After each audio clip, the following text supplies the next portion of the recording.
are on India Today podcasts and you are in the sledging room. The 2023 Cricket World Cup is underway.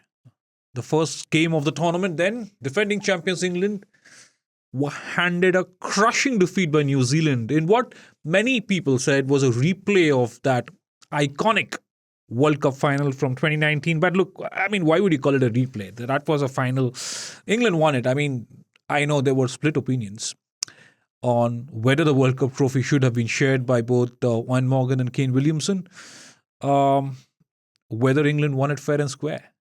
Right? There were some questions addressed to Rohit Sharma. I don't know why. But anyway, Rohit Sharma's expressions went viral. If you haven't seen them, you should. It's all over social media network. England looked ordinary. You know, we'll come to India's opening game against Australia as well. Pakistan's top order against the Netherlands, very, very poor, extremely poor. So the first 2 days of the World Cup have already given us so many talking points, and we don't know where to start. But I'm itching to go at England. But let's go to India first. India's opening match of the World Cup against Australia and Chennai. By the way, you've heard from folks back home. What's the weather like? So, after so much of weather in Asia Cup, and we all hoped that, during the World Cup, the weather would be fine. Yeah. But a couple of updates from Chennai haven't been heartening. It was raining heavily in the afternoon on Friday. Yeah. 2 days away from the game.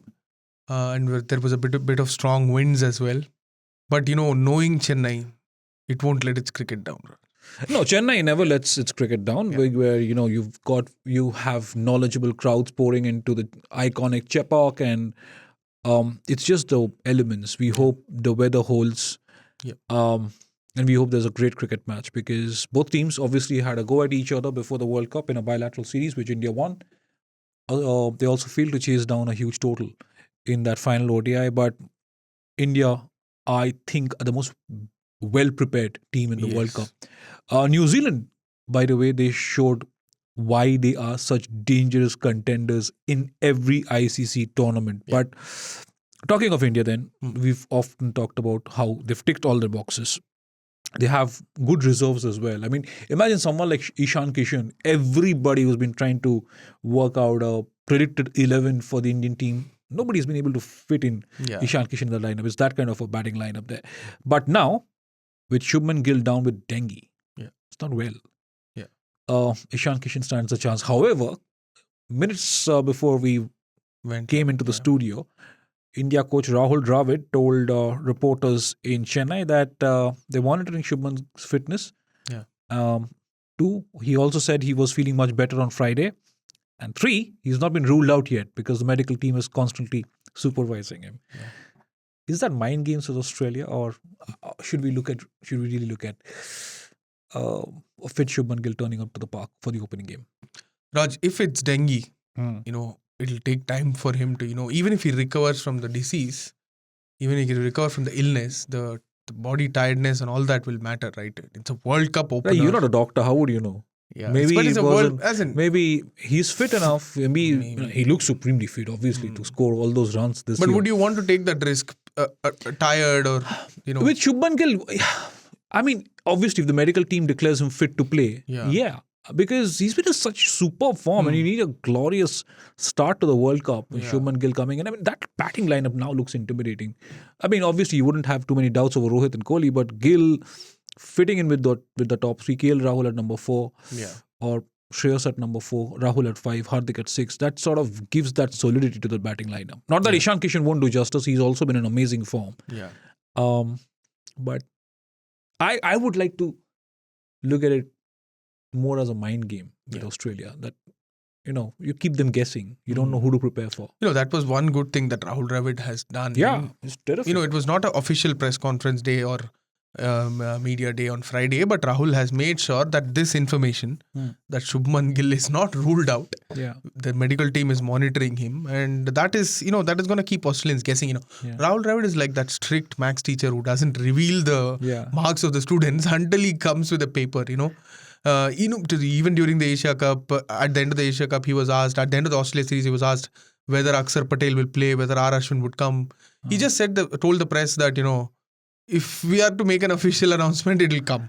And a couple of hours after that, the official announcement came. And even if Pat Cummins is listening to this podcast and getting ideas of a mind game from Dravid, and if they're more hinged on Ishan Kishan, by the time this podcast goes on air, it will be too late, right? So definitely, I think it's that kind of a preparatory mode. I mean, again, like with India's preparation, there's nothing to really question. Even though I'd still think that a few of the batters would need to show some more intent when they're chasing those high, those deep totals. Okay, Raj. Chennai, India versus Australia. Whom are you going for and why? India, because most likely you'll come up with a slow wicket. Right. Again, you've seen high scoring pitches in Chennai in the IPL, but I think it's going to be different. It's going to be humid with the weather. It won't be easy for the Aussies. And the moment you see R. Ashwin and R. Jadeja in the opposition rank, and icing on the cake, Kuldeep Yadav, on a pitch that affords even a little bit of turn, I think the Aussies would be sweating. And then you have to contend with Bumrah and Siraj and Hardik Pandya, who's been exceptional with the ball, like I keep saying, over the last 2 years especially. I think the Aussies will have the task cut out. Moreover, I think it's also, this whole experimentation with the Australian team, I think they've gone a little too far. Now they don't know what the top 4 or 5 would look like. I mean, we don't know for sure. You've got Warner. The Travis head injury is not good news for them. So which means Mitchell Marsh is opening with them, with Warner. And then you have Smith and Labuschagne, who are very, very similar players to an extent, but Smith is also a very, very good player of spin. So, but I think overall India is a much better balanced well-rounded, team. Very well-rounded, in fact. And you have the experience of Rohit and Virat, having played multiple World Cups. Rohit, in fact, Kohli and Ashwin are the only two players from that 2011 World Cup winning side. So it's going to be interesting. But I think I'll go with India. And can you rule out that the Australian mentality when it comes to the World Cup? You can never rule out the Australian mentality. I mean, that's the great thing about their full strength pace attack hasn't played together. You will have Stark, Hazelwood, and Cummins together, hopefully for the first match. And Adam Zampa, but in their squad they did not pick a second spinner. And when you're playing on a wicket like Chennai, obviously Maxwell will come off help. But can you match the quality that India has? Exactly. That's why I mentioned the 3 Indian spinners and the super pace attack also, right? I mean, look at it this way. You're talking of Australia's pace attack, but Kohli against Pat Cummins and Mitchell Starc, he has very, very good numbers against them in one-day cricket. I think both of them have only dismissed him once each. So it's going to be interesting. Adam Zampa, yes, I mean, he could well be the X factor if the pitch offers a little something for the spinners. He did that in Chennai earlier this year. Exactly. So you will see a lot of, obviously you'll see good 10 overs from him, and he could trouble a few of the Indian batters. Again, with the India, the batting has struggled a little against wrist spin, against left arm spin, but you have that sort of lineup. KL Rahul, fantastic player of spin. Shreyas Iyer, absolutely brilliant player of spin. And that is why the team management was so insistent on getting these two fit. Even though it was at the 11th hour, they've both shown that they're fit, in form. They have the confidence of runs behind them. KL Rahul has 100 against Pakistan. Shreyas scored 100 against Australia. So they're very well prepared. So again, like I said, in these conditions, I would go with India. And having also the evidence of the first match there, right? England totally outclassed by New Zealand. Pakistan's top order struggling against the Netherlands. Thankfully for Pakistan for that partnership between Rizwan and Saad Shakil. Right? Otherwise, they were in hot soup. And I've been telling you, Pakistan are just an overrated one-day side. I think it's the top order. Fakhar Zaman completely out of form. And like you pointed out, Babar Azam, when has he scored those big runs against those big teams? I think he scored a 150 against Nepal in the Asia Cup opener. And after that, he didn't do much.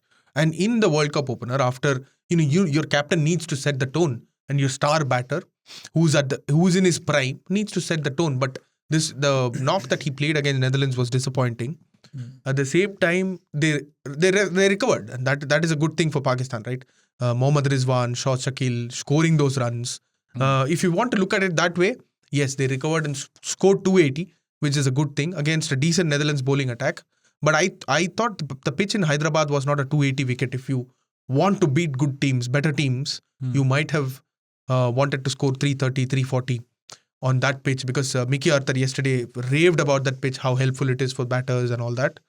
So I think Pakistan missed it. Pakistan's top order failed, but it's a good thing that their middle order stepped up and came to the party. It's exactly. I mean, yes, the middle order has Yeah. been a bit of a question mark over the last year or so, and they've been so proud of the top three. Fakhar Zaman's form, horrible. Imam hasn't really shown that kind of spark of late. And Babar Azam, right? I'm not trying to say that, look, he's such an overrated batsman. I mean, he's obviously a very good quality cricketer. But perhaps it's a mentality. And perhaps, like we keep talking about rumors of rifts in the Pakistan dressing room, having watched Pakistan cricket from the outside, I wouldn't rule out some differences. Maybe something's playing in his mind. Maybe there's a power struggle between Shaheen Afridi and Babar Azam. Who knows?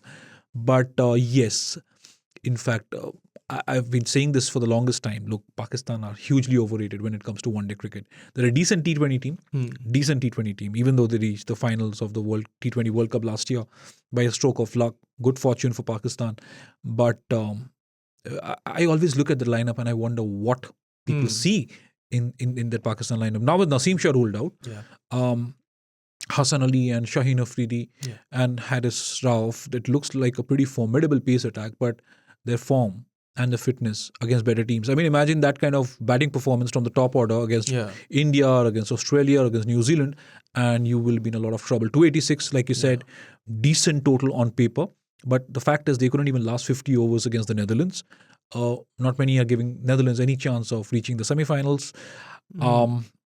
But yes, it's just reflecting pretty poorly on the Pakistan lineup now. Having said that, you also need to look at England. Basball Raj, comes undone. If people had to go to our previous podcast episode and check the top four, none of us had England there. There was a reason. I'm not saying that England might not go there, but from how they have started, this is not Ian Morgan's 2019 team. This is far from it. What do you mean far from it? I mean, you have Bairstow, you have Butler down the order. I don't know why Butler is down the order. Number 6. You have Ben Stokes, who did not play against New Zealand because of a hip niggle. You have Joe Root. You have David Harry Malan. Brook, I think that's where they've kind of messed it up because they have so many options. Again, they have so many all-rounders, right? I don't understand the concept of David Malan opening with Bairstow. Do you want two anchors up top? Malan and Root. Root is a fantastic player. You want him at number 3. Not everybody has to go to strike rate of 150. But the problem with England now, given their approach over the last 4 years in one-day cricket, and particularly in Test cricket, where they've also taken that transformative step in the 5-day format, is that they are now relying on two anchors up the top. You have Bairstow, who wasn't in great form before the World Cup. Why do you have Butler batting at number 6? I mean, imagine a batting lineup with Bairstow and Butler are opening for you. You have Root, you have Ben Stokes, and then you have someone like Harry Brook or Liam Livingston. There's Chris Wokes, Sam Curran. So you essentially anyway batting right down till 9 or 10. That is what I am not able to understand. If you need a finisher, yeah, why are you looking at Butler as a finisher? You have Moeen Ali. Exactly. You have Chris Wokes. You have Sam Curran. Sam Curran can hit the ball out of the park. You have Harry Brook. You have Liam Livingston. All of them can put pressure on different bowling attacks. I can't fathom that Josh Butler batting at 6. Especially in India, where he has tremendous success opening the batting in T20. Exactly. That's T20 cricket. But if he can do that, he has scored plenty of hundreds in T20 cricket. If he can do that in the first 20 overs in the ODIs, job done. Imagine the kind of damage these two can do. And then you have someone like Root to hold the innings. And even against New Zealand, he did hold the innings together while some of the others tried to bat around him. Butler obviously got some runs. But that also shows the depth that England have in their batting lineup. It was for the first time, you mentioned a stat to me, that all 11 batsmen got double digits in one-day cricket. So that's extremely impressive. On the other side, New Zealand did not have a single batter scoring in the double digit. One duck and two triple figures. That was just outstanding. I mean, and in New Zealand, without Ish Sodhi, Kane Williamson, Tim Southey and Lockie Ferguson. Imagine these 4 coming back. James Neesham, I think, definitely goes out. Williamson replaces Will Young. And you still don't know where Ish Sodhi and Lockie Ferguson are going to play because Matt Henry was brilliant again. Would you drop a Rachin Ravindra?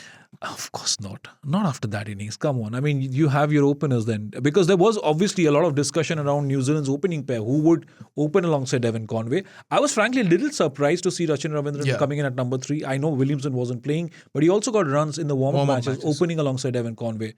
So what? 2 left-handers. I mean, that complicates a lot of things for a lot of bowling attacks from a lot of captains. You don't often come up against two left-handed batters. You've seen that against Australia. You do open against if it was Test cricket, you'd be up against Hayden and Langer. If it was one-day cricket, you'd be up against Hayden and Gilchrist. So what? I mean, how does it really matter? India opening with two right-handed batsmen. It really is okay. So you know what, Raj, when people talk about New Zealand not getting New Zealand not getting the favourites tag and all that, at the same time, everybody, the Rachin Ravindra played a sensational knock, first World Cup match in the land of the birth of his father. So that was brilliant, named after Sachin and Dravid, but played like Lara is what Mike Atherton said yesterday. But the guy who doesn't get credit for doing what he does is Devon Conway. Yeah, I mean, 150, it didn't look like he got there, all classical orthodox shots, never allowing the bowler to settle on him. I in fact mentioned Devon Conway on one of my pieces early last year, many months back, obviously almost 2 years back, and I remember talking about Devon Conway's ability to up the ante and improve his strike rate. Exactly. Improve his strike rate in certain phases of his T20 career. And somebody pointed out and said, what are you talking about, Devon Conway? But all you have to do is just look at his numbers, look at his game, look at what he's done for the Chennai Super Kings. He has that all-round game where he can also hold the innings together, where he can suddenly explode, and he has a range of shots. But I mean, when you saw Rachin Ravindra batting the way he did, it was just staggering to watch. It was so good to watch. And, cutting the way he did, pulling the way he did, some of his drives, they were just absolutely classical. And of course, because he's a left-hander, there would be obvious comparisons with Brian Lara. But I think this New Zealand team is so well-rounded. And imagine these 4 players coming back in. Even 3 of these 4 players come back in. I think they're going to be formidable. Top 4 favorites for you? I did not mention New Zealand out of a whim because I knew, we'd just not... let's just take our chances. But the way New Zealand have... And also because a lot of people go back to, let's say, that ODI series against India earlier this year. You have to remember that was a way understrength New Zealand team. You did not have a lot of these stars. Daryl Mitchell has had an outstanding time as well of late. So you have him in that middle order at number 5. You have a couple of really good all-rounders. And I think that Santner, of course. And again, he's a very, very good batter lower down the order. So imagine for me, on any given day, you have Bolt and Southey and Lockie and Matt Henry and Ish Sodhi and Mitchell Santner, those 6. And then you have Daryl Mitchell. I mean, you have 7 bowling line options there alongside Glenn Phillips if you want him. So, wow, what a team that is. And then you have Tom Latham as the wicketkeeper, who is going to essentially bat at number 5, number 6, depending on the situation. And Kane Williamson's captaincy. I think he's arguably the best ODI captain in the world now. He was unlucky to miss out on the World Cup, matter of an overthrow. But obviously the super overs rules have also changed now. It's not going to be just one super over. The strength of New Zealand team. What about India at the Asian Games? As in, they have done so well. We are seeing other teams like Pakistan have crashed out to Afghanistan. And India look a very, very, very formidable side and assured of, completely assured of themselves. They look the favourites to win the gold medal, right? In the Asian Games, obviously with the World Cup on, Bangladesh have sent a second-string team. Pakistan have sent a second-string team. They lost to Afghanistan. Pakistan lost to Afghanistan. Yes. Afghanistan's team is looking very good on paper in that range, right? And then you obviously had your Nepal and Mongolia and Malaysia and other teams.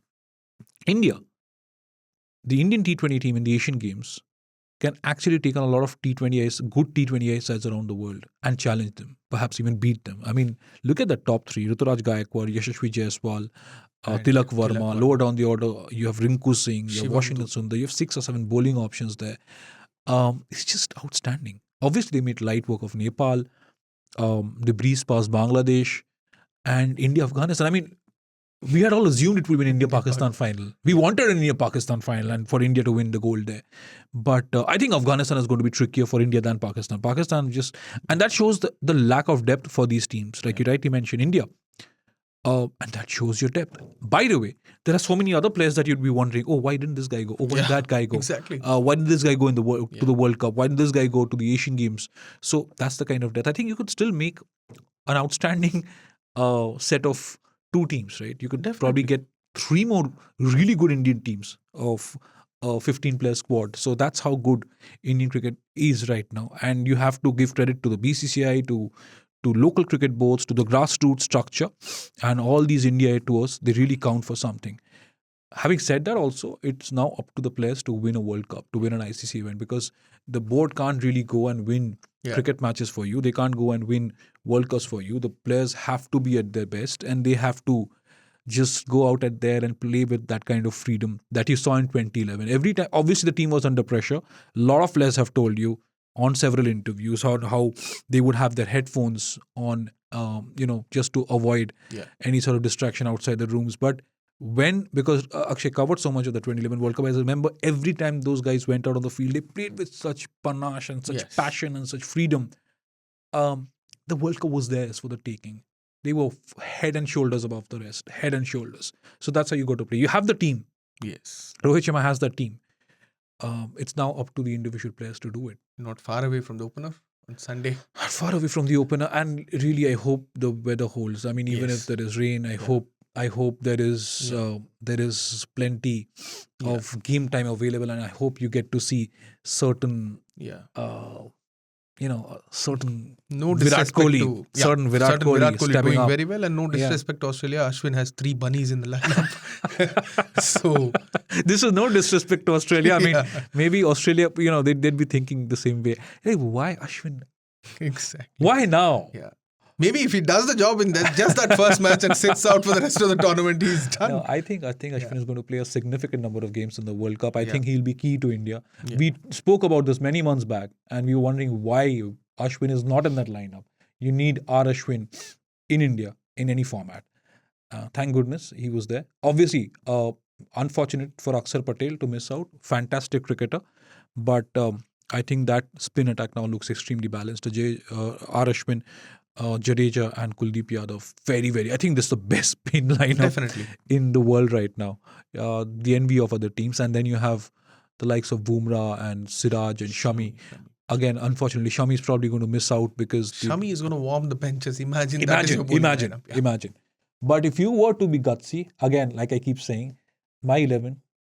If you want to be gutsy, Rohit, Gill. Shuman, yeah, I mean, even if he doesn't play in Chennai, hopefully he'll be in time. Ideal 11 is what you're naming. Ideal 11. Gail, Kohli, Shreyas Iyer, KL Rahul, and then go straight to Hardik Pandya at number 6 and 5 more specialist bowlers. No Jadeja then? No, you have Jadeja, you have Ashwin, you have Kuldeep, and again, you but can then anyway, if Jadeja is not performing, then you then go to Ashwin at number 7. Just be a little gutsy and say, you know what, let the top 6 kid take care of it. Yeah. And okay, the batting depth is important. England showed that against New Zealand. They got to a respectable total. Pakistan showed that against the Netherlands after a top order failure. But again, if you want to win the World Cup, your top order is far better than, say, a top order like Pakistan or Sri Lanka or Afghanistan or Bangladesh. Even England. Even England. I mean, they're struggling because none of the big players are in real form. Definitely. On the other hand, South Africa, for instance, David Miller, Heinrich Klaassen, and they're in dangerous form. Temba has got some runs as well. The exciting thing about this World Cup is no match you can take it lightly. Netherlands showed it today. Yeah. You might say 100%. They're the weakest team on paper, but they have showed it. 100%. And it's setting up superbly well. It is set up very well. It is going to be an exciting World Cup. It has started off really well. I think now, obviously, the focus will be on India taking on Australia, but there is so much action lined up. And like we said, there will be 2 episodes of the Sledging Room through the course of the World Cup, because this is what we were building up for the last year and a half, nearly 2 years of the Sledging Room. But thank you so much for joining us this week. You can always rate us on Apple Podcasts, Google Podcasts, and Spotify, wherever you're consuming the Sledging Room on. You can rate us on YouTube. You can like us. You can subscribe to the channel. You can leave your comments. We'd be more than happy to get back to you with all your comments and analysis and criticism, right? Thank you so much. All geared up for India versus Australia then. See you back soon next week. Have a great week ahead and a good weekend. Plenty of cricket, plenty of Asian Games coverage still left. Thank you. Have a good one. You are on India Today Podcasts and you are in the Sledging Room.